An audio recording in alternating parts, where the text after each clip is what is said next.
आज हम लोग कक्षा 10 की हिंदी काव्य से पहला चैप्टर सूरदास द्वारा रचित जो पद शीर्षक से लिया गया है, यह रचना सूरदास के द्वारा रचित सुरसागर से संकलित की गई है। इसका हम संदर्भ, प्रसंग और व्याख्या देखेंगे तथा इसमें काव्य सौंदर्य लिखना होता है कि इसमें कौन सा अलंकार है।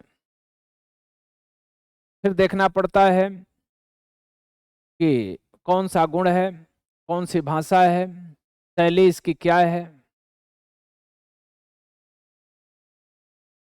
रस शक्ति क्या है और छंद गेय हैं या फिर कैसे हैं, ये सब लिखना पड़ता है उसमें। इसके लिए भी एक आध नंबर मिलते हैं उसमें। तो आज हम लोग इसी का अध्ययन करेंगे। पहला हमारा शुरू है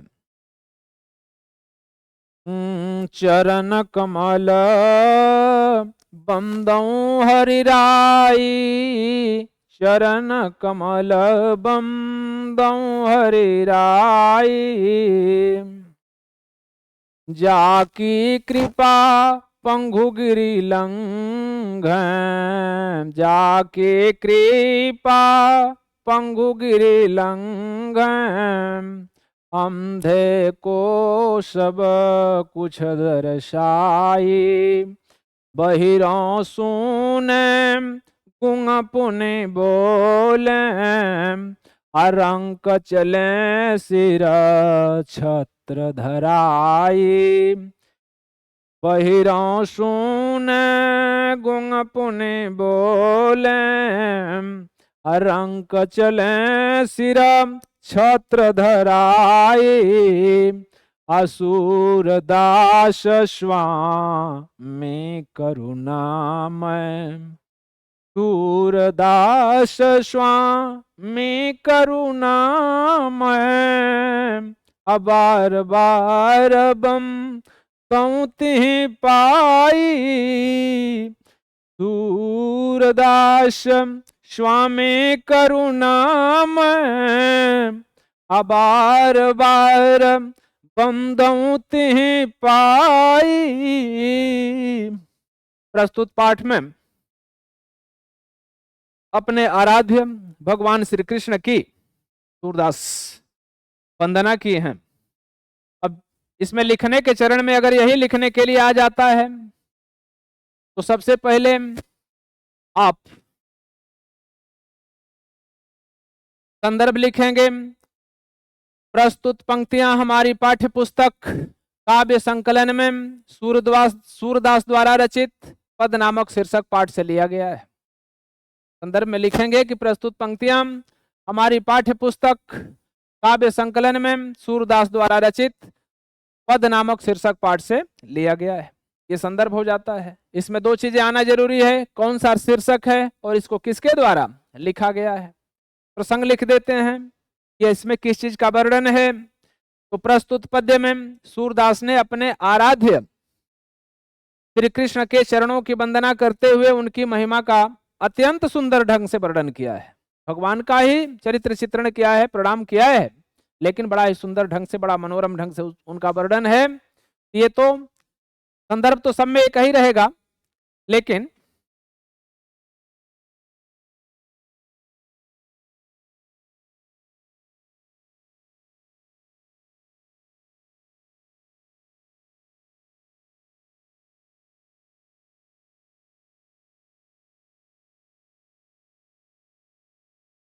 देखेंगे हम लोग कि चरण कमल बंदौ हरि राई।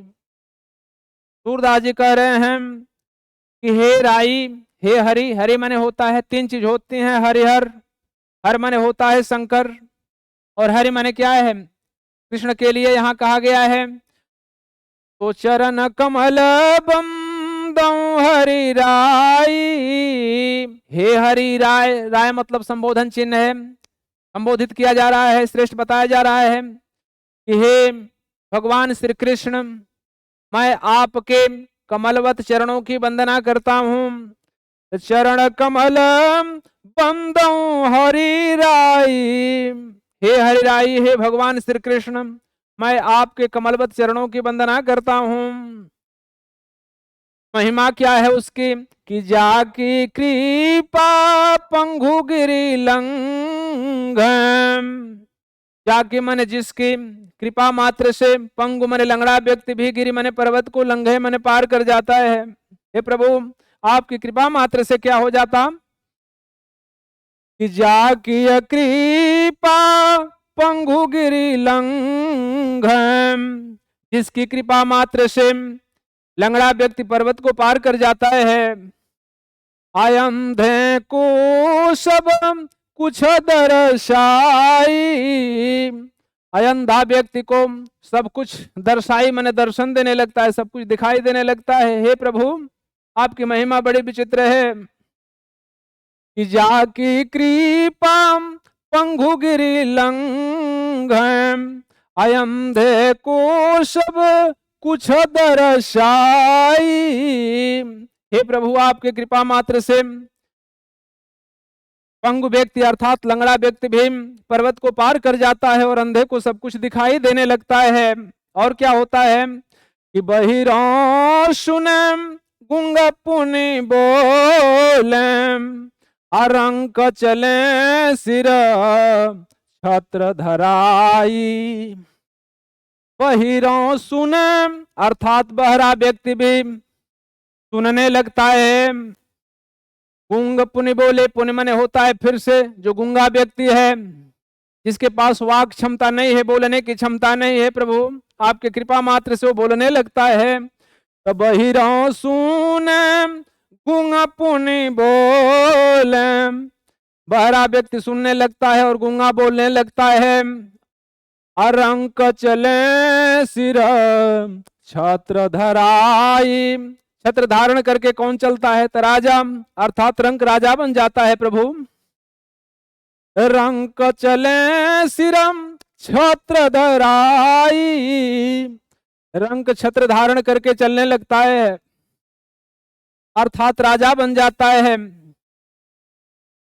तो सूरदास स्वामी करुणामय, सूरदास जी कह रहे हैं कि हमारे स्वामी तो करुणामय है न, करुणा से युक्त हैं। अब बार बार दौती पाई, इसलिए मैं बार बार बंदों मने वंदना करता हूँ। ती मने उनके और पाई मने पैरों का अर्थात चरणों की, इसलिए मैं बार बार उन्हीं चरणों की वंदना करता हूँ। हर चरण कमल बंदो हरि राई, हे प्रभु हे भगवान श्री कृष्ण, आपके कमलवत चरणों की वंदना करता हूँ। अजा की कृपा पंगु गिरी लंघन, अंधे को सब कुछ दर्शाई, जिसकी कृपा मात्र से पंगु व्यक्ति अर्थात लंगड़ा व्यक्ति पर्वत को पार कर जाता है और अंधा को सब कुछ दिखाई देने लगता है।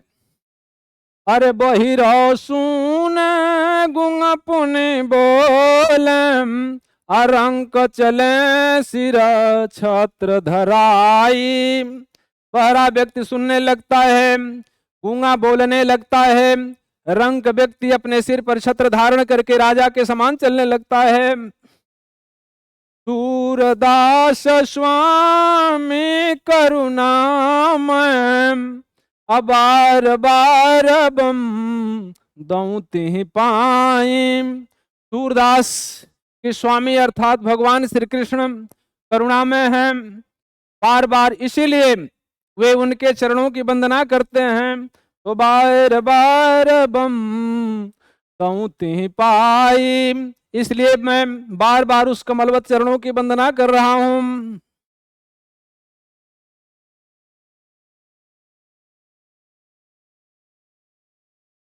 इसमें एक चीज और देखेंगे आप लोग, चरण कमल, चरण रूपी कमल रूपक अलंकार है। दूसरा में देख रहे हैं सूरदास और स्वामी, 100 वर्ण यहाँ पर भी आया है, 100 वर्ण यहाँ भी आया है। इसलिए यहाँ पर अनुप्रास अलंकार होगा। यहाँ पर देख रहे हैं बार बार एक ही शब्द की आवृत्ति जब 2 बार हो जाती है, सेम टू सेम एक ही अर्थ देते हैं, तो वहां पर पुनरुक्ति प्रकाश अलंकार होता है। इसलिए हम देख रहे हैं कि इसमें पुनरुक्ति प्रकाश, अनुप्रास अलंकार, चरण कमल में रूपक अलंकार की छटा दर्शनीय है। इसके अलावा जितना भी यह पूरा है ब्रजभाषा में रचना है, तो इसकी भाषा क्या हो जाएगी? ब्रजभाषा हो जाएगी। तो काव्य संकलन में, ये काव्य सौंदर्य में लिखेंगे, इसमें रूपक अलंकार है, यहाँ पर अनुप्रास अलंकार है, यहाँ पर पुनरुक्ति प्रकाश अलंकार है। और क्या करेंगे? नीचे लिख देंगे कि इसमें रस कौन सा है? तो भक्ति रस है, भजन की गई है ना, तो भक्ति रस हो जाएगा। भाषा ब्रजभाषा लिख देंगे। शैली को लिख दीजिए कि मुक्तक शैली में इसकी रचना हुई है, तो मुक्तक शैली हो जाएगी। और दूसरा अगर हम लिखेंगे कि गुण कैसा है, तो चूंकि मधुर गुण है, माधुर्य गुण कहलाता है, तो माधुर्य गुण हो जाएगा। छंद कैसा है? तो छंद गेय छंद में इसकी रचना है, इसको गाया जा सकता है। रस शक्ति क्या है? तो रस शक्ति में हम लिख देंगे कि रस शक्ति इसकी क्या है? लक्षणा है। इतना लिख दें, बहुत हो जाएगा कि कौन सा अलंकार है। जो अलंकार है पहचान लेंगे, और फिर इसके बाद किस भाषा में रचना हुई है, रस शक्ति क्या है, और फिर किस शैली में इसकी रचना है। बस इतना लिख दें, काम हो जाएगा। दूसरा देखेंगे, अरे अभिगत गति कछु कहत न आवम, अरे अभिगत गति कछु कहत न आवम, अजियो गूंगे मीठे फल को रस अंतर्गत ही भावम, परम स्वाद सबहि सुनिरंतर, अमित तो सब उपजाम, मन बानी को अगम गोचरम, असो जाने जो पावम, रूप रेख गुण जाति जुगुति बिनुम, अनिरालंब कित धाम, सब विधि अगम विचारहि, तातम सूर सगुण पद गाम, अभिगत गति कछु कहत नयाम। प्रस्तुत पद्य में निर्गुण ब्रह्म और सगुण ब्रह्म की तुलना की गई है। बता रहे हैं कि हे, मैं क्यों सगुण ब्रह्म की उपासना करता हूं, निर्गुण ब्रह्म की उपासना करने में मुझे क्यों कठिनाई है। इस बात को स्पष्ट करते हुए सूरदास जी वंदना बता रहे हैं दूसरे बंद में कि अभिगत गति कछु कहत नयाम। अभिगत गति अर्थात हे प्रभु, आपकी गति अभिगत है, विचित्र है। हे निर्गुण ब्रह्म, अगर आपकी मैं उपासना करना चाहूं तो आपकी गति असीम है। कछु कहत न आवे, उसके विषय में, उसकी आकृति के बारे में, उसकी संरचना के बारे में कुछ कहते नहीं बनता।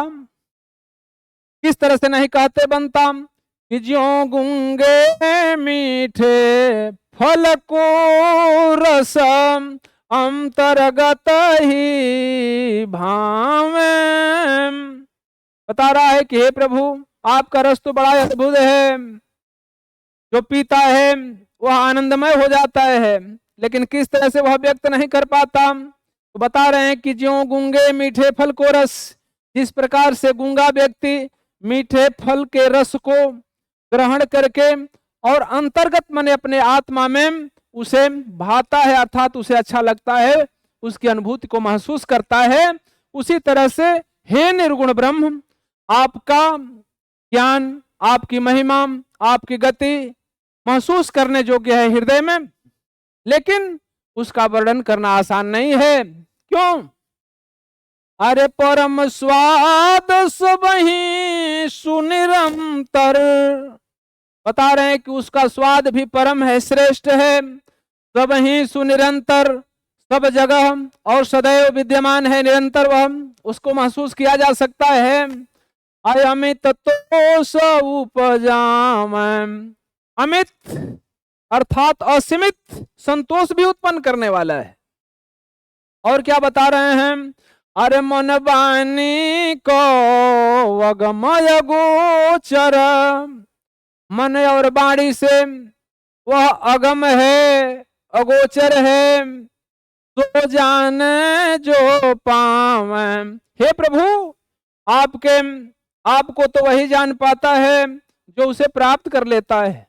साधारण व्यक्ति की बस की बात नहीं है। तो बता रहे हैं कि मन बानी को अगमय गोचर। हे प्रभु, न मन से उसके विषय में सोचा जा सकता, न वाणी से उसका व्याख्यान किया जा सकता। वह अगम है, अगम है अर्थात चल करके उसके यहां तक पहुंचा नहीं जा सकता। अगोचर, गो मन होती है इंद्रियम, इंद्रियों के द्वारा उसको प्राप्त नहीं किया जा सकता है भौतिक शरीर से। सो जाने जो पाम, उसे तो वही जान पाता है जो उसे प्राप्त कर लेता है प्रभु। अरे रूप रेख गुण जाति जुगुति बिनु अनिरालंब कित धावे। हे प्रभु, आपका न तो रूप है, निर्गुण ब्रह्म का कोई रूप नहीं है, तो न तो आपका रूप है, न आपका कोई रेखा जैसी आकृति भी नहीं है, कोई आपका गुण भी पता नहीं है किस गुण के हैं आप, जाति आपका जाति भी पता नहीं है, युक्ति कोई उपाय भी आपको प्राप्त करने के लिए मेरे पास नहीं है।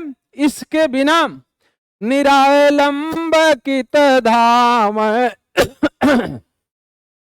हम बेसहारा बन करके बिना अवलंब का किधर दौड़ूं, कित धाम है किधर दौड़ूं। इतनी कठिनाइयों के बाद क्या बताते हैं अंतिम में कि सब विधि अगाम विचार रहितात सूर सगुण पद गाम। बता रहे हैं कि सब विधि अगम, सभी विधियों से अगम अर्थात चल करके प्राप्त करना कठिन समझ में आया। इस प्रकार से विचार करके सोच करके हे तात सूर सगुण पद गाम, सूरदास जी सगुण ब्रह्म की उपासना करने लगे। सगुण पद का मैं गायन करता हूं प्रभु, मैं निर्गुण ब्रह्म का उपासना करना मेरे बस की बात नहीं है। एक बार और देखें कि अभिगत गति कछु कहत न आवै। हे प्रभु, आपकी गति बड़ी विचित्र है, आप हर जगह विद्यमान हैं, लेकिन हमें प्राप्त करना कठिन है, उसके विषय में कुछ कहते नहीं बनता। क्यों गूंगे मीठे फल को रस अंतर्गत ही भाव। आपकी अनुभूति तो होती है, महसूस होते हैं, लेकिन साकार दिखाई नहीं देते हैं। इसलिए जिस तरह से गूंगे व्यक्ति को मीठे फल की रस की तो अनुभूति होती है, गदगद हो जाता है, बड़ा मीठा, लेकिन कितना मीठा उस व्यक्त नहीं कर पाता है। इसलिए जिस तरह से उसके अंदर ही उस रस की अनुभूति होती है, लेकिन किसी के सामने व्यक्त नहीं कर पाता, उसी तरह से हे पार ब्रह्म, आप हर जगह विद्यमान हैं, लेकिन मैं उसे व्यक्त नहीं कर पा रहा हूं। अरे परम स्वाद सब ही सुनिरंतर, आपका स्वाद भी निरंतर हर जगह विद्यमान है और सबसे श्रेष्ठ है। अमित तो उपजावे, अमृत के समान या असीमित संतोष उत्पन्न करने वाला है। अरे मन बानी को अगमय गोचरम सो जाने जो पावम। लेकिन वह मन वाणी से परे है, उसको पैरों से चलकर ज्ञानेंद्रियों से किसी भी प्रकार से वह गोचर है, अगोचर है, अर्थात चल करके भी ज्ञानेंद्रियों से प्राप्त नहीं किया जा सकता। तो जाने जो पावम, हे प्रभु, आपको तो वही जान पाता है जो प्राप्त कर लेता है। रूप रेख गुण जाति जुगुति बिनु अनिरालंब कित धाम। जो व्यक्ति आपके रूप को, रेखा को, गुण को, जाति को, जुगति को, अर्थात कोई युक्ति भी नहीं जानता है, उपाय भी नहीं जानता है, इसका बिना बेसहारा होकर के संसार में इधर उधर भटकता रहता है। सब विधि अगम विचार रही तातम सूर सगुन पद गाँव। सूरदास जी कहते हैं कि इस प्रकार मैं सब विधियों से अगम समझ करके विचार करके और मैं ईश्वर के सगुण रूप की उपासना करता हूं। इसमें देखेंगे काव्य सौंदर्य लिखने के लिए भाषा ब्रजभाषा है, और इसके बाद यहां पर देख रहे हैं अगम अगोचर, अवर्ण यहां भी है अवर्ण यहां पर भी है, इसलिए अनुप्रास अलंकार है। तो जाने जो पावे उपमा अलंकार की छठा दर्शनीय है। इसके अतिरिक्त सूर और सगुण में देख रहे हैं 100 वर्ण है, तो यहां पर भी क्या है, यहां पर भी अनुप्रास अलंकार होगा। तो इस तरह से अलंकारों की पहचान करेंगे। इसमें भक्ति की कठिनाई को प्रदर्शित किया गया है। रस भक्ति है, इसके अतिरिक्त छंद जो होगा वो गेय होगा। रस शक्ति लक्षणा है, गुण प्रसाद है, और माधुर्य गुण भी, दोनों गुण इसमें विद्यमान है। तो इस तरह से इसमें काव्य सौंदर्य लिख देंगे। आगे देखिए, अब यहां से सूरदास जी शुरू कर रहे हैं, भगवान के बाल लीला का वर्णन करने जा रहे हैं। आर किलकत कान्हा घुटू रावण आवत, किलकत कान्हा घुटू रावण आवत, मणिमय कानक नंद के आगन, बिंब पकड़ी धावत, कबहु निरखी हरि पूछा कहू, परसों पकड़न चाहत, किलकी हसतम राजत द्वई दतिया, अपने पुण्य ते अवगाहत,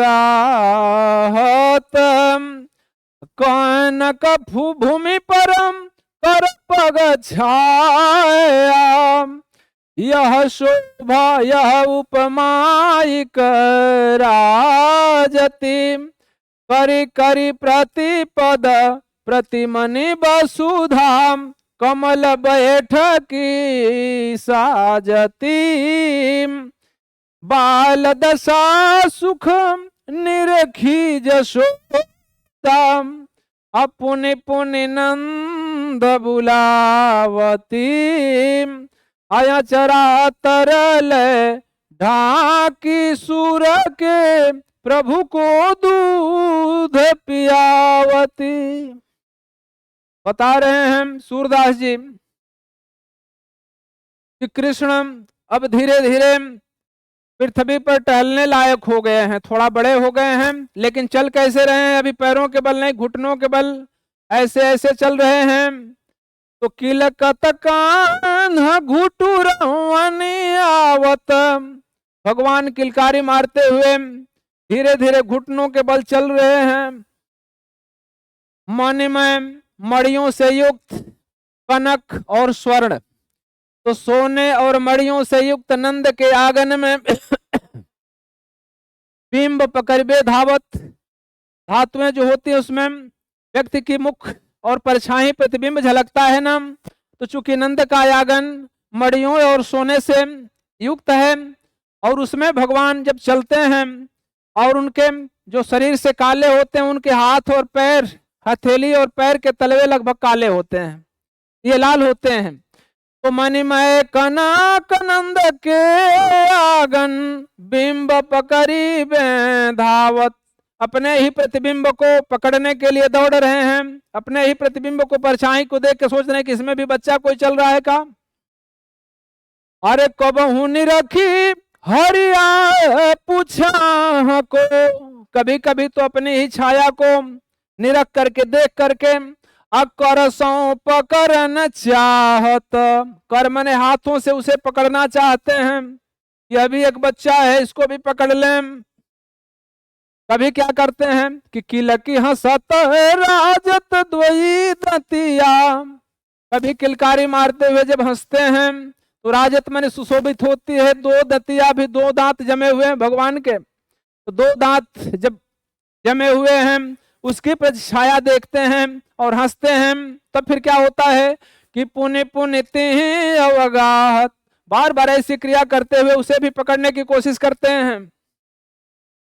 कनक भूमि पर कर पग छाया, कनक मने स्वर्ण जड़ित भूमि पर या स्वर्ण रूपी भूमि पर, कर पग छाया, उनके कर मने हाथों की और पग मने पैरों की जब छाया पड़ती है तो यह उपमा राजती, यह उपमा, यह सुंदरता अत्यंत ही राजत मने सुशोभित होती है। अरे करी करी प्रतिपद प्रतिमनि वसुधा, अकमल बैठकी साजती, ऐसा लग रहा है कि प्रतिपदा जो चंद्रमा उगता है, एक पदा दो पदा त्रिपदा ऐसे होता है, एकम दुई तीज ऐसे लोग करते हैं, तो उसी को कह रहा है कि करी करी प्रतिपद प्रतिमनि वसुधा, वसुधा माने पृथ्वी, पृथ्वी लग रहा है कि प्रत्येक मणि के रूप में, प्रत्येक पदा की जो चांदनी रात है उसमें कमल की बैठकी सजा रही हो या कमल को सजा सजा करके रख रही हो। कहने का तात्पर्य है कि भगवान के हाथ की हथेलियां और पैर के तलवे बिल्कुल लाल हैं, और जब लाल रंग की छाया पीले रंग के स्वर्ण जड़ित भूमि पर पड़ता है तो लगता है कि कमल के फूल खिल गए हैं या प्रकृति ने कमल का फूल सजा रखा हो। बाल दशा सुख निरखी जसोदा, अपने पुण्य नंद बुलावती, बालक की इस तरह की दशा को सुख पूर्वक निरख माने देख करके माँ जसोदा बार बार नंद बाबा को बुला रहे हैं कि आइए आइए नंद जी, देखिए हमारा पुत्र कितना सुंदर लग रहा है। और अंत में दुलार में करती क्या है माताएं, गोद में ले करके और ढक करके दूध पिलाने लगती है। ठीक वही स्थिति है कि अचरा तरल ढाकी सूर के प्रभु को दूध पियावती। अंत में माँ जसोदा भगवान कृष्ण को अपनी गोद में अपने पल्लू से ढक करके और दूध पिलाने लगती हैं। बाल रस का बड़ा ही सुंदर मनोरम वात्सल्य रस का वर्णन है। एक बार देखिए, किलकत कान्ह घुटुर मनायावत, भगवान किलकारी मारते हुए घुटनों के बल चल रहे हैं। मनमय कनक नंद के आंगन, मड़ियों और सोने से युक्त नंद के आंगन में बिंब पकड़ी धावत, अपने ही प्रतिबिंब को, अपने ही परछाया को देख करके और उसे ही पकड़ने के लिए दौड़ रहे हैं।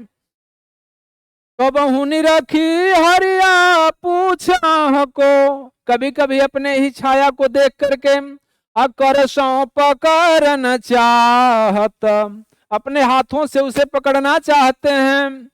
अकिल की हंसत राजत द्वयी दतिया, किलकारी मारते हुए हंसते हैं।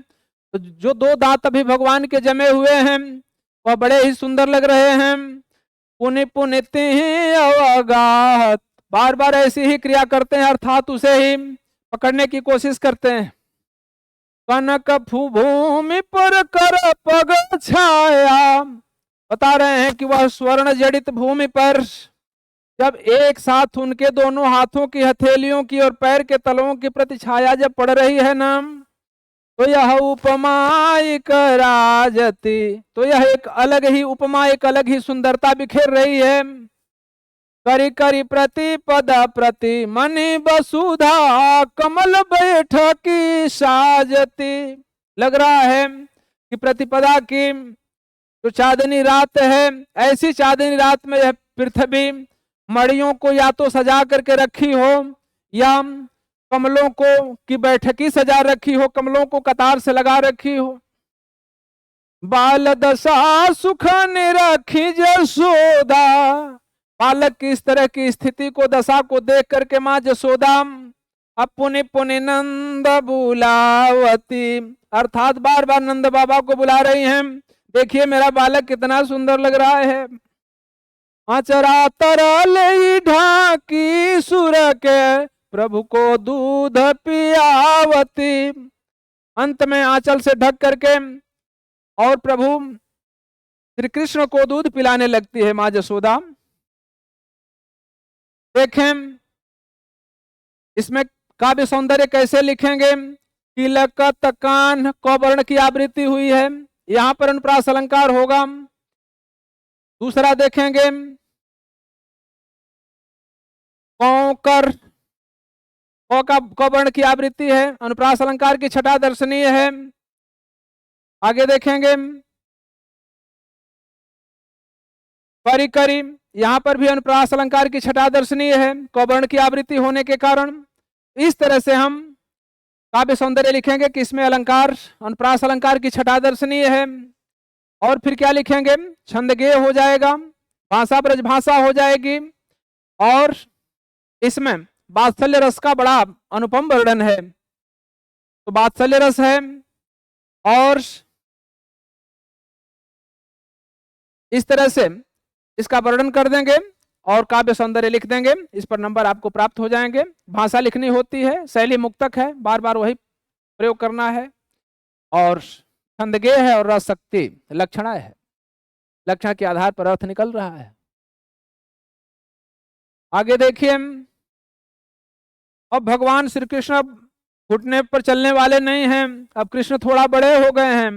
कह रहे हैं कि मैया हम अब गाय चराने जाऊंगा। सुबह व्यक्ति बालकों की स्थिति देखे होंगे आप लोग, पिता को कहीं ऑफिस जाते देखते हैं तो भी कहते हैं हम भी जाएंगे, कहीं दावत पर खाने जाना देखते हैं तो भी कहते हैं कि हम भी जाएंगे। तो ये अपने अगल बगल के बालकों को जब पशु चारण में जाते समय देखते हैं तो कहते हैं कि मैं भी गाय चराने जाऊंगा। उसका वर्णन है कि मैं अपनी सब गाय चराए हम, हे माँ जसोदा जब मैं अपनी गायों को चराऊंगा तो मैं अपनी सब गाय चराई हम। कब कब कैसे करूंगा कि प्रात हो तो बल के संग जाई हम, आ तेरे कहाँ न रही हम। ग्वाल बाल गायन के भीतर नए कहूँ डर नहीं लागत।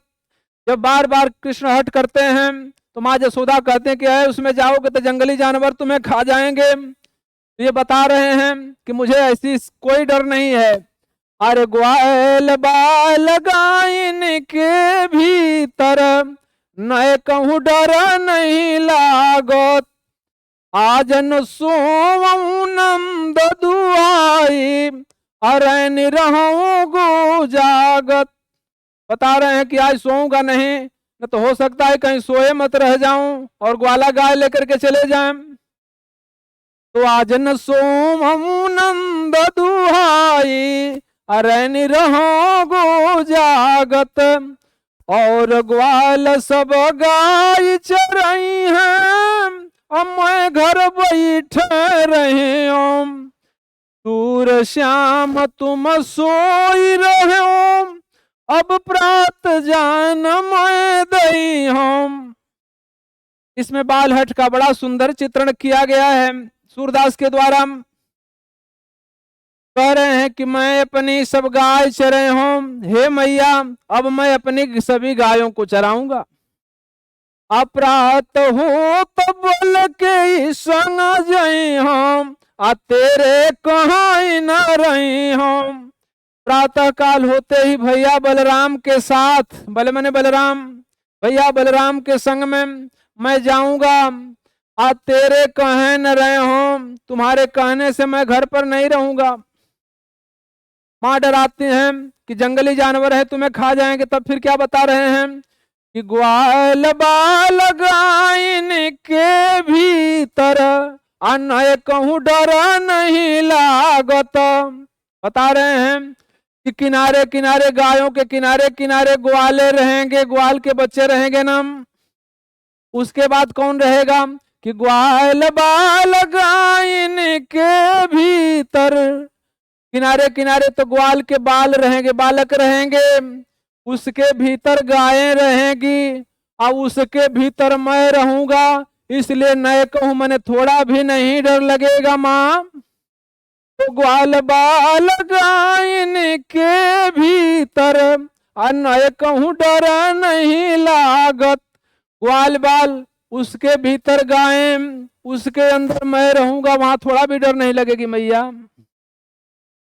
अरे आज न सोऊं नंद दुहाई, मैं नंद बाबा की कसम खा करके कहता हूं कि आज मैं सोने वाला नहीं हूं, न तो सोए रह जाता हूं तब तो गायें चली जाती हैं। और रैनी रहोगो जागत, रैनी मैंने होती है रात, मैं पूरी रात्रि जगा रहूंगा। परेशान हो जाते हैं माँ जसोदा, कह रहे है कि और ग्वाल सब गाय चराई हैं, और जो ग्वाल बाल हैं गाय चराएंगे, और मैं घर बैठा रही हूं, मैं घर पर बैठा रहूंगा और ग्वाले गाय चराएंगे। माँ जसोदा कह रही कि सूर श्याम तुम सोई रहो अब, अपरात जान मैं दई हूं। माँ जसोदा कह रही है कि हे मेरे लला बालक, अब तो सो जाओ, मैं तुम्हें अवश्य ही सुबह जाने दूंगी। बता रहे कि मैं अपनी सब गाय चरे हूं, हे माँ जसोदा अब अपनी मैं सभी गायों को चराऊंगा। रात होत बल के संग जई हूं, तेरे कहे न रहे हूं, प्रातः काल बलराम भैया के साथ मैं जाऊंगा, तुम्हारे कहने से घर पर रुकने वाला नहीं हूं। ग्वाल बाल गायनी के भीतर न कहूं डर नहीं लागत। माँ जसोदा डराती हैं, वहां पर जंगली जानवर हैं, तुम्हें परेशान करेंगे, पकड़ लेंगे। तो माँ जसोदा से समझा रहे हैं कि चारों तरफ ग्वाल बाल रहेंगे, बीच में गाय रहेंगी, उसके भीतर मैं रहूंगा, थोड़ा भी डर नहीं है मुझे। अरे आज न सोऊं नंद दुहाई, रैनी रहोगो जागत, आज मैं सोने वाला नहीं हूं, मैं नंद बाबा की कसम खा करके कह रहा हूं, रैनी रहोगो जागत, मैं सारी रात जागरण करूंगा। अरे और ग्वाल सब गाय चर रही हैं, अब मैं घर बैठा रही हूं, और ग्वाले गाय चराएंगे और मैं घर पर बैठा रहूंगा, ऐसा संभव नहीं है मैया। सूर श्याम तुम सोई रहूं अब, अपरात जान मैं दई हूं। माँ जसोदा कह रही है कि हे बालक अब तो सो जा, मैं तुम्हें अवश्य ही सुबह जाने दूंगी।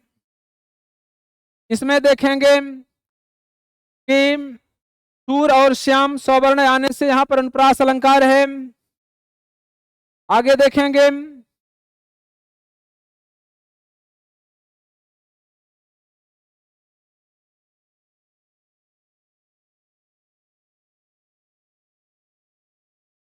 इसके बाद भाषा में लिखेंगे कि ब्रजभाषा है, गुण माधुर्य है और छंद गेय होगा, शब्द शक्ति लक्षणा है, और इस तरह से इसका काव्य सौंदर्य आप पूरा कर लेंगे। आगे देखेंगे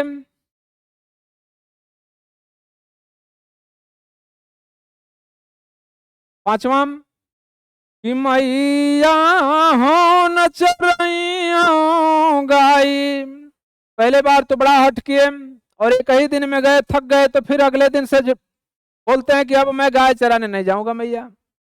दूसरा बहाना क्या क्या बनाते हैं उसका वर्णन है। तो मैया हो न चरैया गाई, अरे सिगरे ग्वाल घिरावत मौसम, आ मेरे पाई पिराई, मैया हो न चरैया गाई। अरे जौन पतियाहिम पूछ बलुदा मुहिम, आय अपनी सोह दीवाई, मैया हो न चरैया गाई। अयह सुन माई जसोदा ग्वालिनम अगारी दे तिरसाई।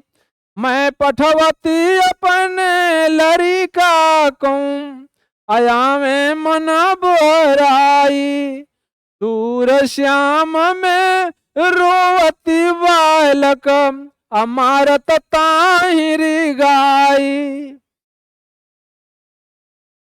अब कृष्ण थोड़ा बड़े हो गए हैं, सोच रहे हैं कि ग्वाले जा रहे हैं तो मैं भी गाय चराने जाऊंगा, लेकिन एक ही दिन जाते हैं और जब थक जाते हैं तो सोच रहे हैं कि तो बड़ा गड़बड़ है। घर पर मेवा मिठाई चलती थी, कहीं जा करके माखन उखन भी मिल जाता था, यहाँ तो बड़ा परेशानी है, जंगल में अब जाना ठीक नहीं है। तो आप माँ के यहाँ आके बहाना बना रहे हैं। क्या बहाना बना रहे हैं कि मैया हम नच रही हूँ गाई। हे मैया हम न चरे हूँ, अब चराने वाला नहीं हूँ गायों को, अब मैं गाय चराने नहीं जाऊंगा मैया।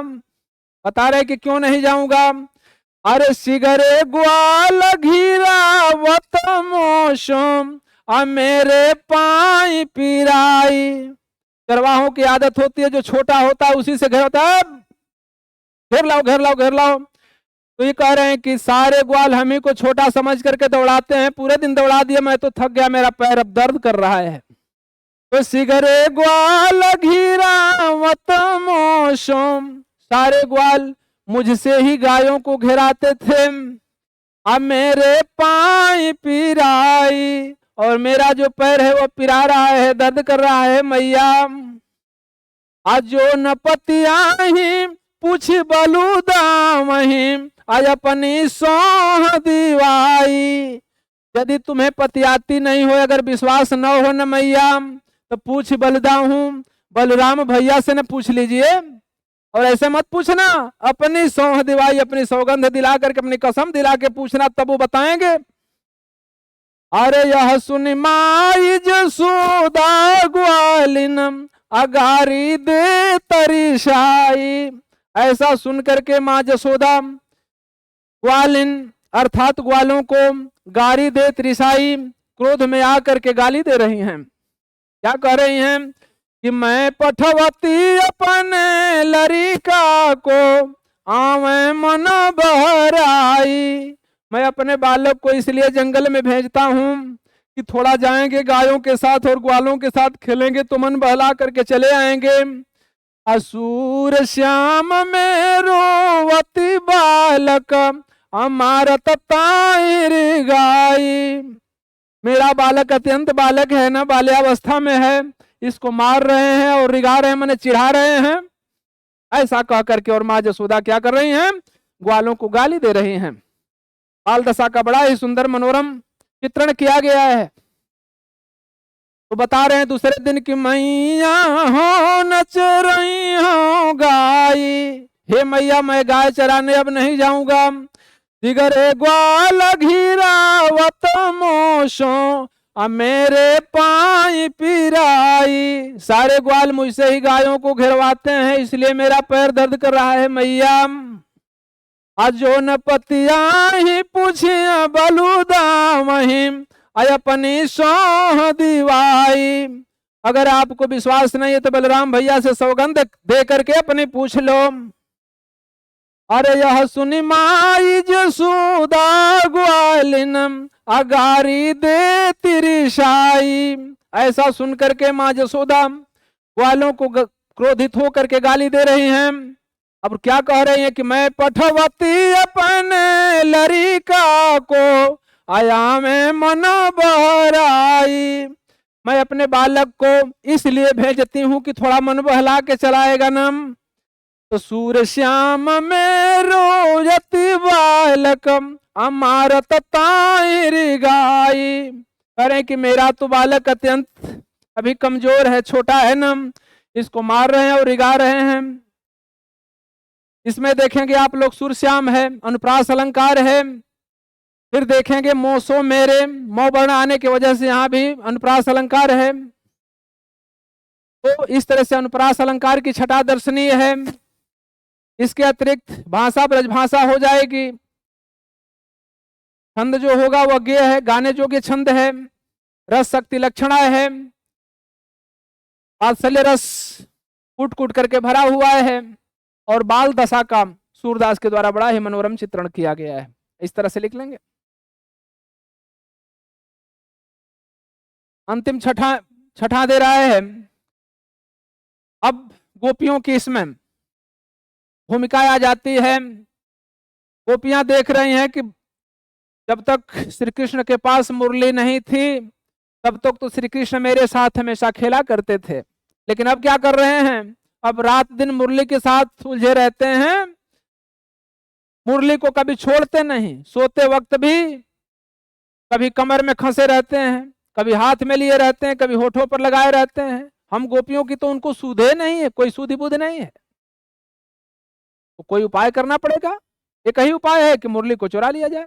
एक गोपी दूसरी सखी से कह रही है, क्या कह रही है कि सखीरी मुरली ली जाए चोरी, सखीरी मुरली ली जाए चोरी, जीन गोपाल किन्हीं अपन बसम, अप्रीति सबनी की तोरी, सखीरी मुरली ली जाए चोरी, किन्हीं का घर भीतरम निशिवासरम, अधरत न कबहू छोरी, सखीरी मुरली ली जाए चोरी, अरे कबहू कर कबहू अधरनी, कटि कबहू खोसत जोरी, सखीरी मुरली ली जाए चोरी,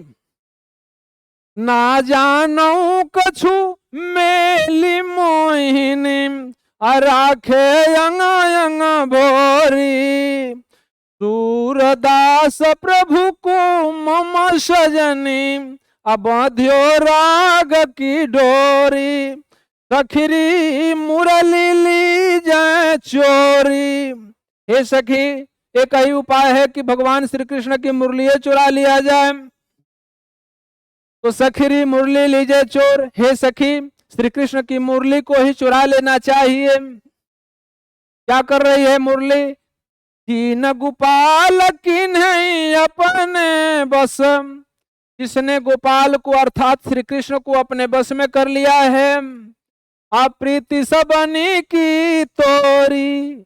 हम सभी लोगों का प्रीति माने होता है प्रेम, सभी लोगों के प्रेम को तोड़ करके और श्री कृष्ण को अपने बस में कर लिया है ना, इसको चुरा लिया जाए। बाकी कठिनाई क्या है उसको चुराने में, तो अगली पंक्ति में बताया जा रहा है कि छिनई का घर भीतर निशिवासर, धरत न कबहू छोरी। कह रहे हैं कि छिन मन क्षण भर के लिए, एक मन एक क्षण मात्र के लिए भी, अरे घर हो चाहे भीतर हो, अर्थात घर बाहर कहीं भी रहने के बाद में इसको छोड़ते नहीं हैं। निशिवासर, निशि मन रात्रि, वासर मन दिन, रात दिन उसको लिए रहते हैं। धरत न कबहू छोरी, इसे छोड़ करके कभी भी रखते नहीं हैं। अरे ना जानऊ कछु मेली मोहिनी, राखे यंग यंग भोर। न लगता है, लग रहा है न सखी कि वह कोई मोहिनी है जो मेल रखा है, इनको ब्लैकमेल कर रखा है। और राखे यंग यंग भोर, इनके विभिन्न अंगों में समाहित हुए रहती है, कभी कमर में लगा लेते, कभी होठ पर, कभी हाथों में, कभी भी इसे छोड़ते नहीं है। तो सूरदास प्रभु को मम सजनी, अबध्यो राग की डोर। सूरदास जी कहते हैं कि गोपियां आपस में बात कर रही है कि ये प्रभु को अर्थात भगवान कृष्ण को अपने बस में, राग मने होता है प्रेम, प्रेम की डोर में, प्रेम की रस्सी में बांध रखी है। हे सजनी, हे सखी, सखीरी मुरली ली जाए चोर। हे सखी, एक ही उपाय है श्री कृष्ण को अपने प्रेम में विलीन करने का, प्रेम में लगाने का, उनकी मुरली को चुरा लिया जाए।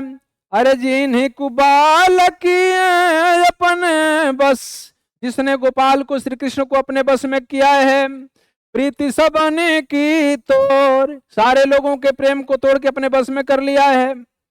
अरे छिनई का घर भीतर निशिवा सर धरत न कबहू छोरी, एक क्षण के लिए भी घर हो चाहे बाहर हो, चाहे रात हो चाहे दिन हो, कभी भी इसे छोड़ करके दूर नहीं होते। अरे कबहू कर, कभी तो हाथ में ले लेते हैं, कबहू अधरन, कभी होठ में लगा लेते हैं, कटी मने कभी कमर में, कबहू खोसत जोर जोर मने हे सखी, कभी इसको कमर में खस लेते हैं। और क्या करते हैं, तो कबहू कर कबहू अधरन कटी कबहू खोसत जोरी, कभी हाथ में, कभी होठों पर, कभी कमर में फंस लेते हैं हे सखी। ना जानू कछु में लिया मोहिनिया राख अंग अंग भोर, पता नहीं चलता कि कहीं पिछले जमाने की वह मोहिनी तो नहीं है जो इनके प्रत्येक अंगों में भोर करके विभोर करके कृष्ण को बस में करके रखी हुई है। अरे सूरदास प्रभु को ममा सजनी बधियो राग की डोर, सूरदास जी कहते हैं कि गोपियां आपस में कह रही है कि प्रभु को, भगवान श्री कृष्ण को हे सजनी हे सखी, यह अपने प्रेम रूपी रस्सी में बांध रखी है। अब देखिए यहाँ पर एक ही शब्द की आवृत्ति हुई है अंग अंग, इसलिए यहाँ पर पुनरुक्ति प्रकाश अलंकार है। इसके अतिरिक्त अनुप्रास अलंकार की छटा दर्शनीय है, मौम वर्ण दो बार आने से यहाँ पर अनुप्रास अलंकार की छटा दर्शनीय है। इस तरह से भाषा जो है वो ब्रज भाषा है। फिर यहाँ पर भी देख सकते हैं कि यहाँ को है, यहाँ को है, कबहू में और कर में, तो क वर्ण की आवृत्ति होने से अनुप्रास अलंकार की छटा दर्शनीय है, तो अनुप्रास अलंकार है, पुनरुक्ति प्रकाश है और छंद गेय है, शब्द शक्ति लक्षणाएं है और इसमें श्रृंगार रस की छटा दर्शनीय है। गोपियां बड़ा ही मनोरम तरीके से मुरली का वर्णन किए हैं। मानवीकरण अलंकार है, क्योंकि गोपी ये जो बंसी है ना, जो मुरली है ना, इसको मनुष्य की तरह से, एक नायिका की तरह से वर्णन किया गया है, इसलिए मानवीकरण अलंकार है। तो इस तरह से लिखेंगे तो नंबर काफी मिलता है। आगे देखेंगे आप लोग,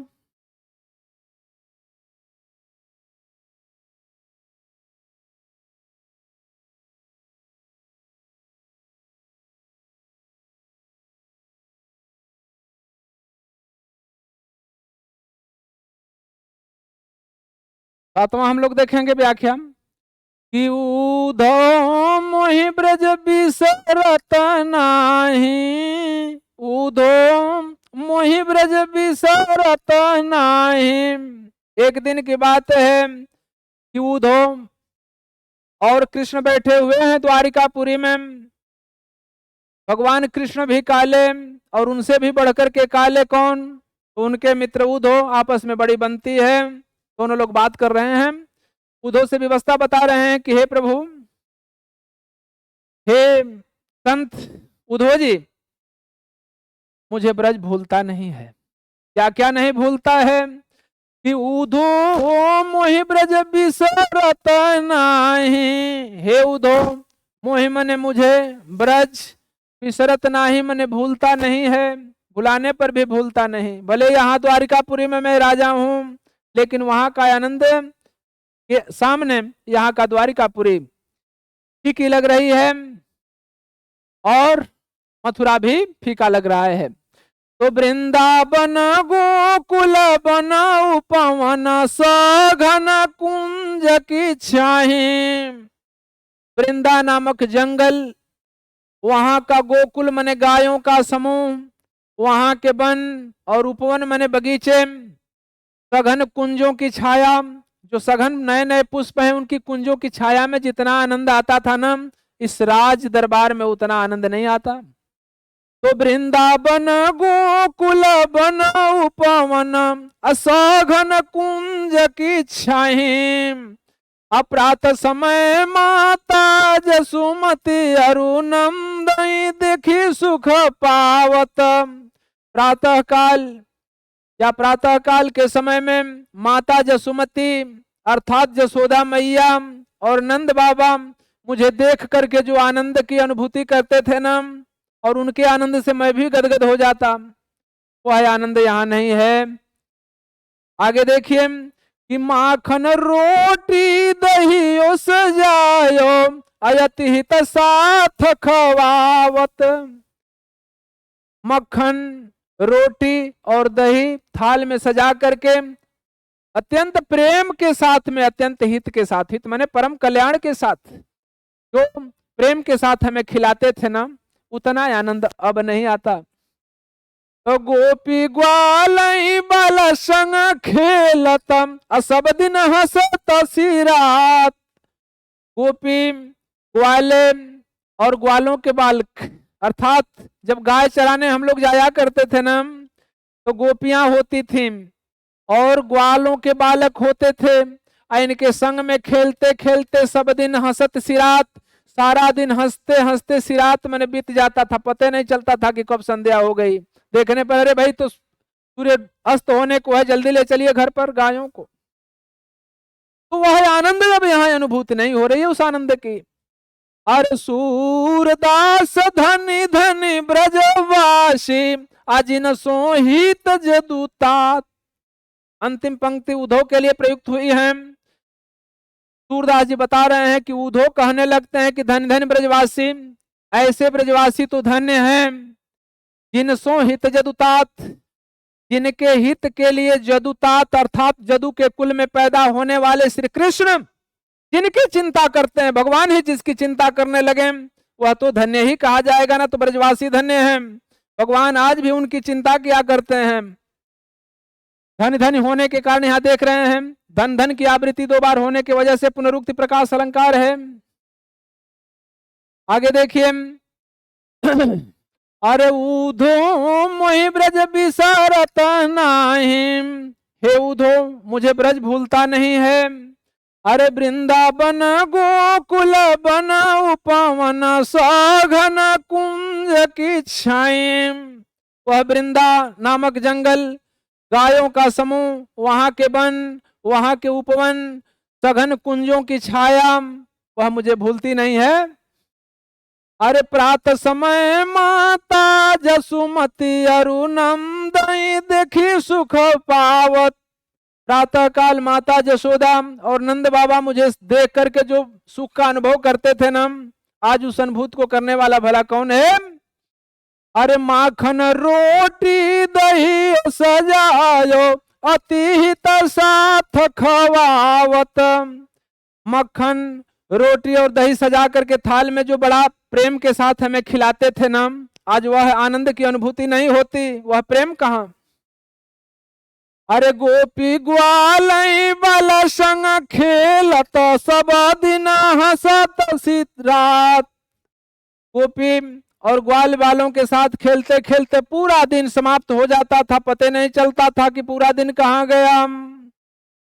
अरे सूरदास धनी धनी ब्रजवासी जिन तो हित जदूतात। सूरदास जी कहते हैं कि उद्धव भगवान कृष्ण के मुख से इस तरह से प्रेम की बातें सुन करके और कह बैठते हैं कि ऐसे ब्रजवासी धन्य हैं जिनके कल्याण के लिए जदु के कुल में पैदा हुए अर्थात श्री कृष्ण चिंतन किया करते हैं। भगवान जिसकी चिंता करते हैं ऐसे लोग तो धन्य ही कहे जाएंगे ना। इसमें देखेंगे भाषा ब्रज भाषा है और यहाँ पर पुनरुक्ति प्रकाश अलंकार है। गौगा शब्द की आवृत्ति होने की वजह से अनुप्रास अलंकार की छटा लगभग सब में दृष्टिगत हो रही है। गुण माधुर्य है, शैली जो है वह गेय है या छंद गेय हो जाएगा। मुक्तक शैली में इसका वर्णन है। आगे देखिए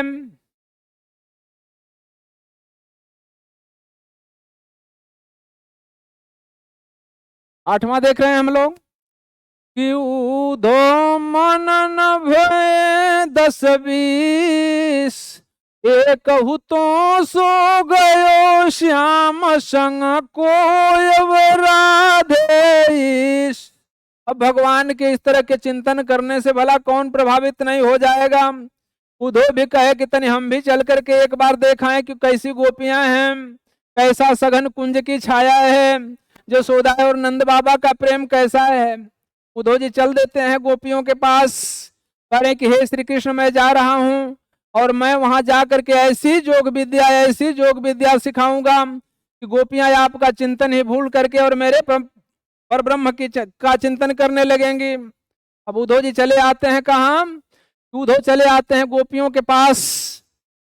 तो उद्धव बोल रहे हैं कि हमारे परम ब्रह्म का चिंतन करो।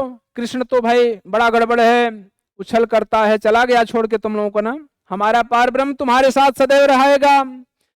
तो उद्धव मन न भय 10-20, हे उद्धव हम लोगों के पास 10-20 मन नहीं है। कौन बता रहे हैं? गोपियां अपनी व्यवस्था बता रही हैं। अरे कहू तो सो गयो श्याम संग को राधे ईस, इंद्री शिथिल भई के सव बिनु अज्यो दही बिनु शीस, आयासा लागी रहती तन श्वास आजी वही कोटि बरिस, आ तुम तो सखा श्याम सुंदर के सकाल जोग के ईस, सुर हमरे नंद नंदन बिनु आयर नहीं जगदीश। अपनी व्यवस्था बता रहे हैं कि हे प्रभु, हे उद्धव जी, हम आपके इसकी वंदना तो करते लेकिन मन से ही तो वंदना होगी ना। एक ही मन था, वो भी कृष्ण के साथ चला गया। बता रही हैं गोपियां कि उद्धव मन न भय 10-20, हे उद्धव हम लोगों के पास 10-20 मन नहीं है। अरे एक तो सो गयो श्याम संग को राधेश, एक ही तो था और वह भी श्याम के साथ चला गया, भगवान कृष्ण के साथ चला गया ना।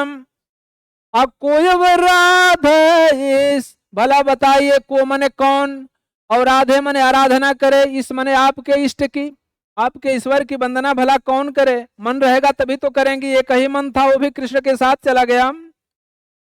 अरे इंद्री शिथिल भय के सव बिनु, हमारी जितनी भी इंद्रियां हैं ना, सारी की सारी इंद्रियां शिथिल हो गई हैं, क्रियाहीन हो गई हैं। किसके बिना? तो केशव बिनु, भगवान श्री कृष्ण के बिना। अरे ज्यों देहिया बिनु शीस, जिस तरह से देह के बिना, जिस तरह से शीश के बिना देह का हाल होता है, सिर हो नहीं अब पूरी शरीर हो, बताओ किस काम का? तो कह रहा है कि जिस तरह से सिर के बिना इस देह की स्थिति हो जाती है ना, उसी तरह से कृष्ण के बिना हमारी सारी इंद्रियां शिथिल हो गई हैं, हम लोग किसी काम की अब नहीं रह गई। तो आशा लागी रहती तन श्वासा अजीव ही कोटि बरिस, करें कि अब तक तो मैं जीवित, हम लोग जीवित भी नहीं रहते, लेकिन एक चीज की आशा है कि कृष्ण हो सकता है घूमते फिरते आ जाएं। तो आशा लागी रहती तन श्वासा, करे कि इसी आशा में कि कृष्ण आ जाएंगे, इसलिए तन में सांस अभी रुकी हुई है, लगी हुई है। अजीव ही कोटि बरिस, हम मरने वाले भी हम नहीं हैं। कृष्ण के याद में, कृष्ण को ढूंढते ढूंढते कोटि माने करोड़ों वर्षों तक जीवित रहेंगी। तो तुम तो सखा श्याम सुंदर के, सुने हैं कि तुम श्याम सुंदर अर्थात भगवान श्री कृष्ण के सखा हो, मित्र हो ना। तो सकल जोग के ईश, संपूर्ण जोग विद्याओं के तुम ईश हो, सारे जोग विद्याओं में तुम निपुण हो ना। तो सुर हमारे नंद नंदन बिनु और नहीं जगदीश, हे सूरदास जी, सूरदास जी कह रहे हैं कि हे उद्धव, गोपिया कह रहे हैं कि हे उद्धव, हमारे नंद नंदन अर्थात भगवान श्री कृष्ण के बिना और कोई जगदीश नहीं हो सकता, हम दूसरे भगवान की आराधना नहीं कर सकते।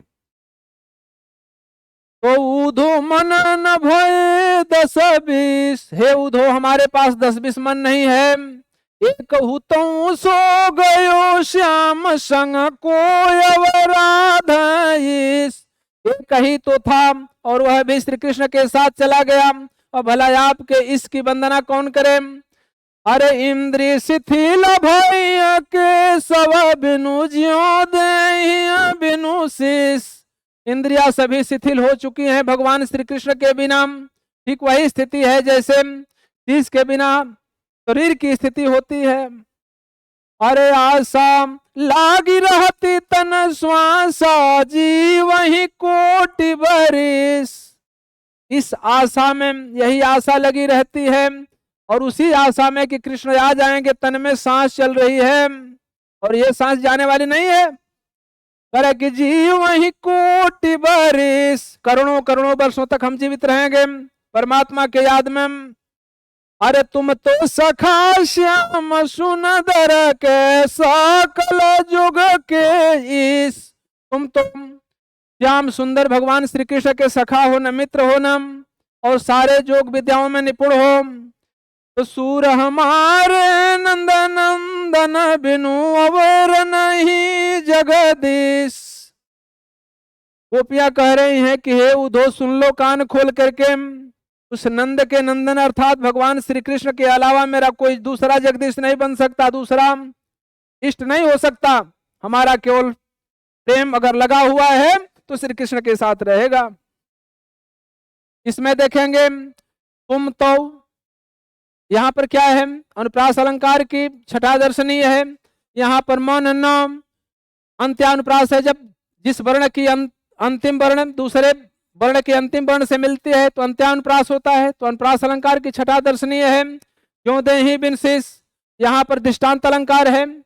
उदाहरण दिया गया है एक दूसरे से, देह की तरह से जैसे दशा है हमारी, तो इस तरह से अनुप्रास अलंकार श्रृंगार रस की छठा दर्शनीय है। लेकिन कैसा श्रृंगार है, तो विप्रलंब कह लो चाहे वियोग श्रृंगार रस की छठा दर्शनीय है। इसको लिख लेंगे। जो छंद है वह गेय है और शैली मुक्तक है, भाषा ब्रज भाषा है। श्रृंगार रस में वियोग श्रृंगार रस की छठा दर्शनीय है और रस शक्ति इसमें लक्षणा है। आगे देखेंगे।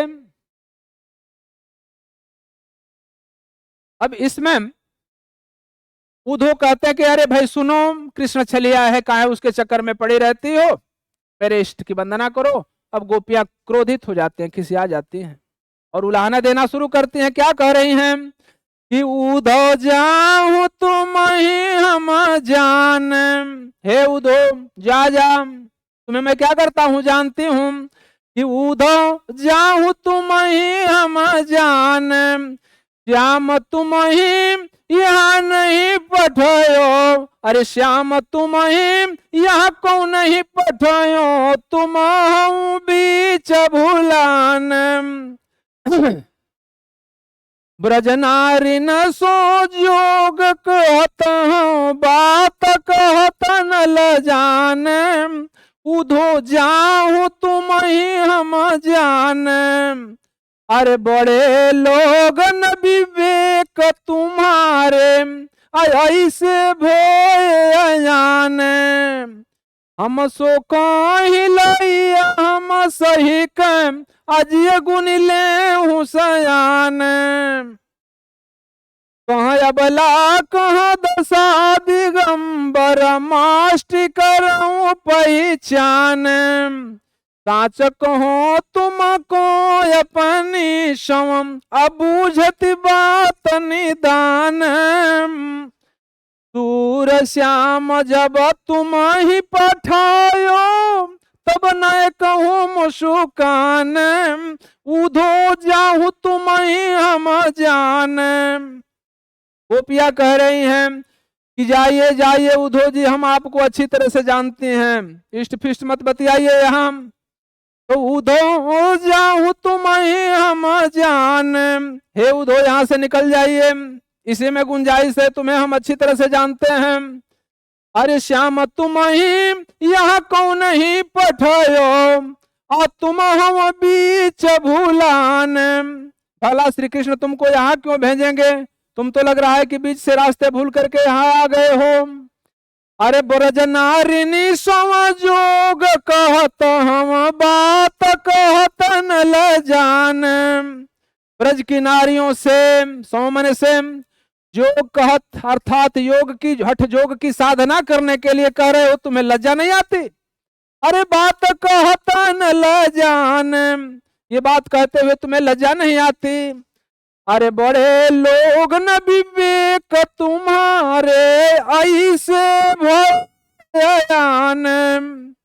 देखने में तो बड़े लोग लग रहे हो, बड़े आदमी लग रहे हो भाई। अविवेक तुम्हारे, लेकिन तुम्हारे पास विवेक नाम की कोई चीज नहीं है। तो ऐसे अयान, अयान शब्द अज्ञानी से है। तुम ऐसे अज्ञानी हो गए हो, देखने में तो बड़े आदमी लग रहे हो, लेकिन तुम्हारे पास बुद्धि विवेक नाम की कोई चीज नहीं है। उलाहना दे रही है गोपियां। अरे हम सो कहिलैया हम सही कह जिया गुनीले हुसैन। कह रहा है कि गुंजाइश है कि तुमने हमसे कहा, तो हम सो कहिलैया हम सही के, तुमने हमसे कहा है और हम लोगों ने उसको सह लिया। अरे जिया गुनीले हुसैन, जिया मने होता है हृदय, गुण मने गुण को, ले हूं मने ले लो, सयाने मने सयाना, हे सयाना अब तो तुम्हें समझ आनी चाहिए ना। हम लोग तुमसे अधिक सयाने हैं, समझदार हैं कि हमसे तुमने कहा है और हमने उसको कम से कम सुन तो लिया। अरे कहाँ अबला कहाँ दिशा दिगंबर मास्टिक पहचान, कहाँ हम अबला हैं, अबला मने नारी, और कहाँ दशा दिगंबर, आप कहाँ दशा दिगंबर हैं, सब कुछ जानने वाले हैं। मस्ती कर रहा हूं पहचान, जरा इसको पहचान तो लेना चाहिए था आपको। और साच कहो तुमको अपनी सम बूझत बात निदान, सच्चा सच्चा बता दो तुम अपनी सौगंध दे करके, बूझत बात निदान, हम लोग बूझत मैंने पूछती हैं बात, बात का निदान करने के लिए, बात को समझने के लिए हम पूछ रहे हैं, साफ साफ बता दो क्या पूछ रहे हैं गोपियां। अरे सूर श्याम जब तुम ही पठायो तब नहीं कहूं मुस्कान, कहीं भगवान तुमको मजाक में तो यहाँ नहीं भेज दिया ना। तो कह रहा है कि सूर श्याम जब तुम ही पठायो तब नहीं कहूं मुस्कान, कहीं भगवान कृष्ण तुम्हें जब इस समय यहाँ हमारे यहाँ भेजा तो मुस्काया तो नहीं ना, कहीं तुम्हारे साथ मजाक में तुमको तो नहीं यहाँ भेज दिया। तो उधो जाऊं तुम ही हम जाने, ऐ उधो यहाँ से निकल लीजिए, हम आपको अच्छी तरह से जानती हैं। श्याम तुम ही यहाँ को नहीं पठायो तुम बीच भूलान, श्री कृष्ण तुमको यहाँ नहीं पठा है, यहाँ भेजा नहीं है, तुम तो लग रहा है कि रास्ते में बीच से रास्ते भूल करके यहाँ चले आए। अरे ब्रज नारी नखो जोग कहत हूँ बात कहत न ल जान, ब्रज की नारियों से योग की बातें कहते हुए तुम्हें लज्जा नहीं आती।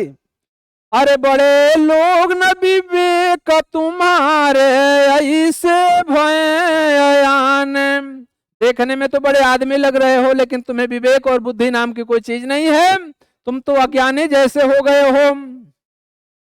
अरे हम सो कही अलाइया हम सही कह जिया गुनीले हुसैन, हमसे तुमने कहा और हमने उसको सह लिया अपने हृदय में गुण के कारण, हे सयाना तुमसे तो अधिक सयाना हम ही लोग हैं।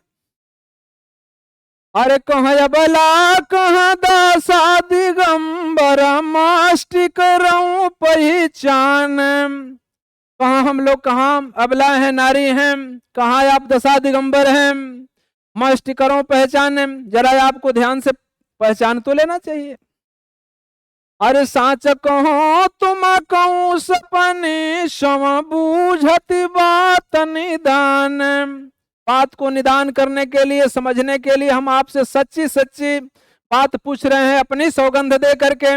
जरा बताइए कि सूर श्याम जब तुम ही पठायो तब नहीं कहूं मुस्कान, भगवान श्री कृष्ण ने जब तुम्हें यहाँ भेजा तो जरा मुस्कुराए तो नहीं ना, कहीं मजाक में तो नहीं आपको भेज दिया यहाँ ना। यहाँ देखेंगे सूर श्याम है, अनुप्रास अलंकार की छठा दर्शनीय है, तो इस तरह से वर्णों की आवृत्ति है जिसकी वजह से अनुप्रास अलंकार की छठा दर्शनीय है। इसके बाद भाषा ब्रज भाषा है, यहाँ पर और देखेंगे आप लोग कि जो छंद है वह गेय है और श्रृंगार रस की छठा दर्शनीय है, योग श्रृंगार इसको भी कह लीजिए। तो इस तरह से यहाँ पर जो शब्द शक्ति है वह लक्षणा है। आगे आप देखेंगे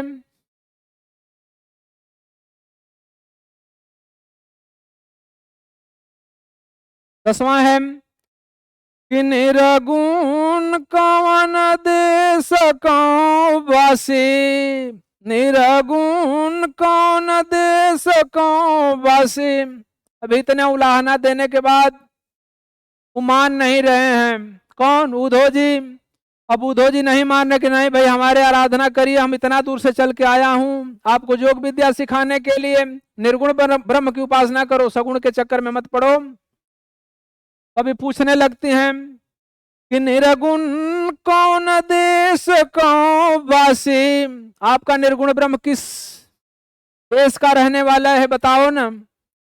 अरे मधुकर कहीं समुझाई सहदे बूझती साचन हासी, को है जनक कौन है जननी कौन नारी को दासी, कैसे बरन बेस है कैसो अकी रस में अभिलासी, निर्गुण कौन देश कौन वासी, पावे गो पुण्य कियो अपनो जोर करे गो गासी, असुनत मौन है रहो बावरो सूर सबयमति नासी, निर्गुण कौन देश कौन वासी।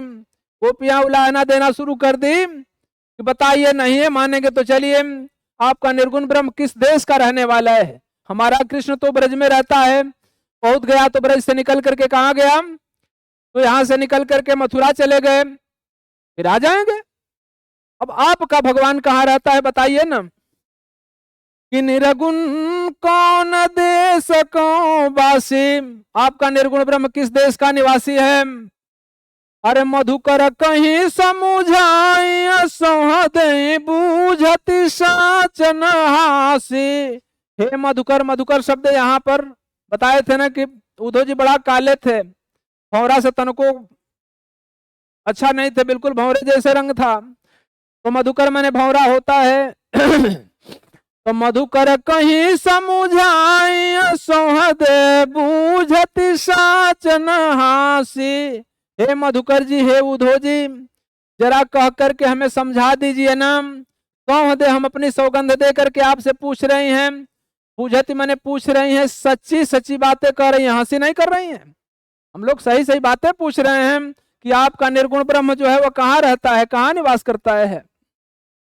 और क्या पूछ रहे हैं अगली पंक्ति में, अरे को है जनक कौन है जननी कौन नारी को दासी।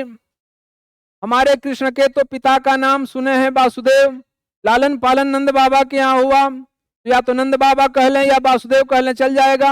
आपके भगवान के पिता का नाम क्या है। और क्या पूछ रहे हैं कि को है जनक कौन है जननी, जन्म देने वाली उसको कौन है। आपके जो निर्गुण ब्रह्म है उनके माता का नाम क्या है। अरे कौन नारी को दासी, उनकी पत्नी का नाम क्या है, उनकी सेविका का नाम क्या है। हमारे भगवान का के पिता का नाम तो वासुदेव है, माता का नाम सुने हैं देवकी है, उनकी नारी का नाम रुक्मिणी है, उनकी सेविका जो दासी है, जो प्रेमिका है, उसका नाम राधा है। आपके प्रभु का बताइए भला उनका हुलिया क्या है, उनका पता क्या है, उनके पिता कौन है, माता कौन है, पत्नी कौन है और सेविका कौन है। और क्या पूछ रही है, अभी इतने से संतुष्ट नहीं होती। अरे कैसे वर्ण भेष है कैसो अकी रस में अभिलाषी। वर्ण कैसा है, वर्ण मन होता है रंग, हमारे तो भगवान कृष्ण काले हैं ना, तो तुम्हारा भगवान गोरा है कि काला है बता दो। तो कैसे वर्ण भेष है कैसो, भेष कैसा है, हमारा तो कृष्ण दुपट्टा लगा के चलता है पीला रंग का, तुम्हारा भगवान क्या लगा के चलता है। अरे किसी रस में अभिलाषी, किस रस में अभिलाषा रखते हैं। हमारे भगवान तो श्रृंगार रस को बड़ा पसंद करते, तुम्हारा भगवान कैसा है, भक्ति रस, श्रृंगार रस, वात्सल्य रस, शांत रस, कैसा रस पसंद करता है। अरे पावे गोपुन कियो अपनो जोर कर गो गासी। अगर हम उसे प्राप्त करेंगे, सारी चीजें अगर जान लेंगी तो पुण्य मैंने फिर से क्यों अपना अपनाने की कोशिश करूंगी। अरे जोर करे गाँव गासी, चाहे जो भी कठिनाई आएगी सहेंगी हम, लेकिन जान तो लें। अरे सुनत मौन हुए रहे बावरों, सूर सब मती नासी। बता रहे हैं कि गोपियों से इस तरह की बात सुन करके अब उद्धव जी की बातें बिल्कुल समाप्त हो जाती हैं, बावला बन जाते हैं। तो सुनत मौन हुए रहे बावला, गोपियों की इस तरह की बात सुन करके मौन हो जाते हैं, उद्धव जी बावला बन जाते हैं। असब मति नासी, जितना भी लंबे लंबे बातें आ रही थी सब मति नष्ट हो गया। अब वहां से इष्ट देव की आराधना नहीं कर रहे हैं, राम राम के स्थान पर राधा कृष्ण भजते हुए पहुंच जाते हैं मथुरा। जाके कृष्ण के यहाँ पहुंचते हैं, बोलते हैं कि राधे कृष्णा राधे कृष्णा। कृष्ण भगवान कहते हैं कि भाई तुम्हारा क्या हो गया, तुम्हारा भगवान कहाँ गया। ये गोपियों के रंग में इतना रंग है कि अब अपने इष्ट की वंदना छोड़ करके राधा कृष्ण जमते रमने लगते हैं। तो भगवान की कहा गया कि भगवान की जब माया होती है तो मनुष्य सदगति को प्राप्त हो जाता है, तो उद्धव भी बदल जाते हैं। तो इसमें निर्गुण ब्रह्म की उपासना और उलाहना दोनों तरफ संकेत किया गया है। यहां पर देख रहे हैं अनुप्रास अलंकार की छठा दर्शनीय है, साथ ही साथ इसमें विरोधाभास अलंकार है। एक तरफ उलाहना देने के एवज में जो गोपियां हैं और क्या कर रही हैं, विरोधाभास को प्रदर्शित कर रही हैं, और अंत में सगुण पर निर्गुण पर सगुण की विशेषता का वर्णन करते हुए सगुण को सर्वोपर दिखाने का प्रयास किए हैं सूरदास ने। तो बड़ा ही मनोरम चित्रण किया गया है, योग श्रृंगार का इसमें वर्णन है। जो भाषा है वह ब्रज भाषा में इसकी रचना ही है। जो इसकी शब्द शक्ति है या रस शक्ति बोलने लक्षणा है, छंदगेय है और शैली मुक्तक है। अंतिम हमारा है लास्ट, इसमें 11वां। इसमें यशोदा जी के पास से जब कृष्ण मथुरा चले जाते हैं, वहां का राजपाट ले लेते हैं कंस को मारने के बाद। तो कहा जाता है कि जो बाल्यावस्था से पालन पोषण किया है ना, उसका प्रेम मानता नहीं है। तो यशोदा जी देवकी को एक संदेश भेजते हैं, किसके द्वारा, एक राही के माध्यम से। एक जो पथिक है वह कहाँ जा रहा है, वह जा रहा है ब्रज से, बताता है कि मैं जा रहा हूं मथुरा के तरफ। उसे संदेश भेजते हैं कि तनी जा करके और हमारे कृष्ण के विषय में थोड़ा जानकारी दे देना। किससे, देवकी जी से। तो संदेश देवकी कहियो, हे पथिक मेरा एक संदेश है, अगर तुम मथुरा ही जा रहे हो ना तो जाकर के तनी देवकी से कह देना। क्या बता रही हैं कि हाँ तो धाई तिहार सुत किया माया करत रहे। अरे यद्यपि तुम जानती उनकी तुम मोहिया कही आवम, अपराध हो तो मेरे लाल लड़त माखन रोटी भावम, तेलऊ बटन अरुता तो जल ताही देखी भजी जाते, जोई जोई मांगत सोई सोई देती, क्रम क्रम करी के नहाते। असुर पथिका सुनी मोहि रहनी दिन बढ़ी रहत उर सोच, मेरे अलग लड़ई तो मोहन हुई है करत संकोच। बता रही हैं कि देवकी से कह देना कि भले ही वह तुम्हारा पुत्र है, लेकिन इसकी पीड़ा मेरे हृदय में बहुत हो रही है, और वह बालक जाके वहां संकोच कर रहा होगा। तनी ये बात जाकर के बता देना हे पथिक। अरे संदेश देवकी कहियो, यह संदेश जा करके देवकी से कह देना। क्या कह देना कि हाँ तो धाई तिहार सुत की माया करत रहे। हे धाई, हे सखी, हे देवी, हाँ तो मने हम तो तुम्हारे सुत की मने तुम्हारे पुत्र की माया करती रही और रात दिन उसी के विषय में माया करती रहती हूँ, सोचती रहती हूँ। हे देवी, क्या सोचती हूँ कि यद्यपि टेब तुम जानती उनकी तो मोहिया कहीं आवे। यद्यपि तुम उनकी टेब को, टेब मने होता है टेक, बालपन, तो यद्यपि टेब तुम जानती उनकी तो मोहिया कहीं आवे। यद्यपि तुम उनकी टेक जानती हो, उनकी बालहट जानती हो, तो मोही कहीं आवे। फिर भी मैं तुमसे कुछ कह देना चाहता हूँ, बता देना चाहता हूँ। अरे तेलऊ बटनू, अरे प्रात होत मेरे लाल लड़त माखन रोटी भावम।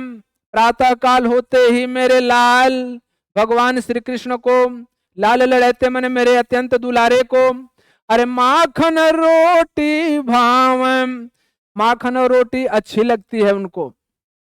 और क्या कह रही हैं कि तेलऊ बटनऊ अरुता तो जलता ही देखी भजी जाते।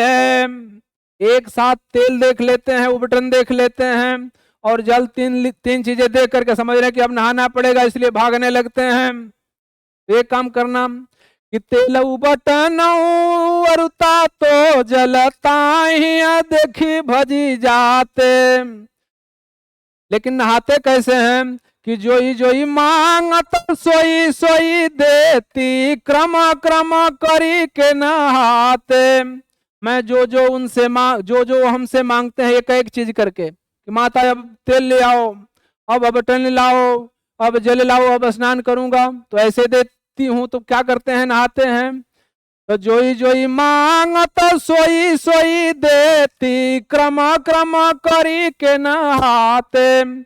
जो क्रम से मांगते हैं और अगर मैं वैसे देती जाती हूँ तो वे स्नान कर लेते हैं। असुर पथिका सुन मोहियरन दिन बढ़ी और हतउर सोच। हे सूरदास, सूरदास बता रहे हैं कि पथिक सुन लो, तो पथिक सुन मोहि रैन दिन, रैन मने रात्रि और दिन मने दिन। सूरदास जी कह रहे हैं कि माँ जसोदा कह रही है पथिक से कि हे पथिक सुन लो, रात दिन मुझे एक बात की सोच लगी रहती है। किसकी? अरे बढ़ी और रहता उर सोच, उर मने होता है हृदय, हमारे हृदय में एक सोच जागृत होती है। क्या सोच है? अरे मेरो अलग लड़े तो मोहन हुई है करत संकोच। मेरा लड़ैता, मेरा दुलारा जो कृष्ण है न, वह जरूर संकोच कर रहा होगा, खाने पीना पाने के बिना बड़ा कमजोर हो रहा होगा। माताएं सोचती हैं। एक बार देखिए कि संदेश देव किया सवा कहियो, हे पथिक यह संदेशा जाकर के देवकी से सुना देना। अरे हाँ तो धाई तिहार सुत की माया करत ही रहे। हे देवी, है तो वह तुम्हारा ही पुत्र, लेकिन मैं उसके विषय में रात दिन माया करती रहती हूँ, सोचती रहती हूँ न। अरे यद्यपि टेब तुम जानती उनकी ताऊ मोही कहीं आवे। यद्यपि उनकी बालहट को तुम जानती हो, फिर भी मुझे कुछ कहते बन रहा है, या मैं बता देना चाहती हूँ। अरे प्रात होत मेरे लाल लड़त माखन रोटी भावम। प्रातः काल होते ही उन्हें, मेरे लाल लड़ते को, मेरे दुलारे को मक्खन और रोटी अच्छा लगती है। अरे तेलऊ बटनऊ अरुता तऊ जलता ही देखी भजी जाते। तेल अवटन और जल एक साथ देख करके और स्नान करना पड़ेगा, इस बात से वो भग जाते हैं। अरे जोई जोई मांगत सोई सोई देती, क्रम क्रम करी के नहाते। जो चीज वो बारी बारी मांगते हैं, अगर वैसा मैं करती हूँ तब तो नहा लेते हैं। अरे सूरपथी का सुन मोहिम, सूरपथी का सुन मोहि अरन दिन बढ़ी और रहता उर सोच। यशोदा कह रही है पथिक से कि हे पथिक सुन लो, रात दिन मुझे ये कही बात की हृदय में सोच बनी रहती है कि मेरो वाला कलाड़ई तऊ मोहन हुई है करत संकोच, कि मेरा अलग अलग का मतलब कि जो आंखों के पलकों से क्षण मात्र के लिए भी हटाने लायक नहीं हो, ऐसा दुलारा श्री कृष्ण संकोच कर रहा होगा, इस बात का मुझे चिंतन हो रहा है। मैं इसी बात को बार बार सोचती रहती हूँ। इस तरह से काव्य सौंदर्य में लिखेंगे, इसमें बाल लीला का या बाल हट का बड़ा सुंदर चित्रण किया गया है। दूसरा लिखेंगे कि इसमें ये देख लीजिए पुनरुक्ति प्रकाश अलंकार का बड़ा सुंदर संयोजन है। जोई जोई में, सोई सोई में, क्रम क्रम में, ये लगातार पुनरुक्ति प्रकाश का उदाहरण है। फिर चाहे तो देख लें, ज वर्ण की बार बार आवृत्ति है, क वर्ण की आवृत्ति है, क वर्ण की आवृत्ति होने से अनुप्रास अलंकार है। तो इस तरह से अनुप्रास अलंकार, पुनरुक्ति प्रकाश और क्या है, बाल हट का बड़ा सुंदर चित्रण किया गया है सूरदास के द्वारा। दूसरी चीज वात्सल्य रस का बड़ा सुंदर चित्रण है। रस में हम क्या डाल सकते हैं, वात्सल्य रस, और शैली मुक्तक है, भाषा ब्रज भाषा है, रस शक्ति लक्षणाएं है, छंदगेय है। इस तरह से काव्य सौंदर्य आप लिख देंगे और अच्छे से अच्छे नंबर का गेन करेंगे। इसके अतिरिक्त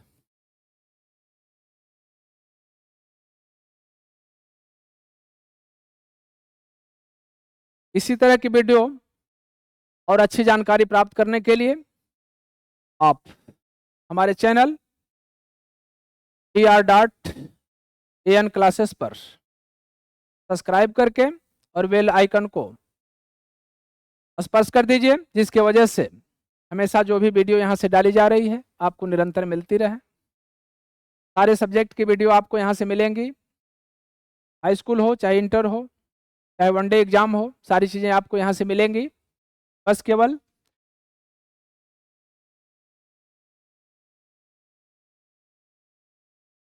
TR.AN क्लासेस इसको सब्सक्राइब करके और ये बेल आइकन होगी, इसको जब टच कर देंगे तो सारी वीडियो जो भी यहाँ की होंगी आपके यहाँ चलती जाएगी। क्योंकि नेट का तो जो पैसा लगना है वो लग ही रहा है, उसका अधिक से अधिक लाभ उठाइए, अपने बच्चों को पढ़ाइए, या फिर स्वयं आपके पास हो तो आप स्वयं अध्ययन करिए। इसी के साथ बहुत बहुत धन्यवाद।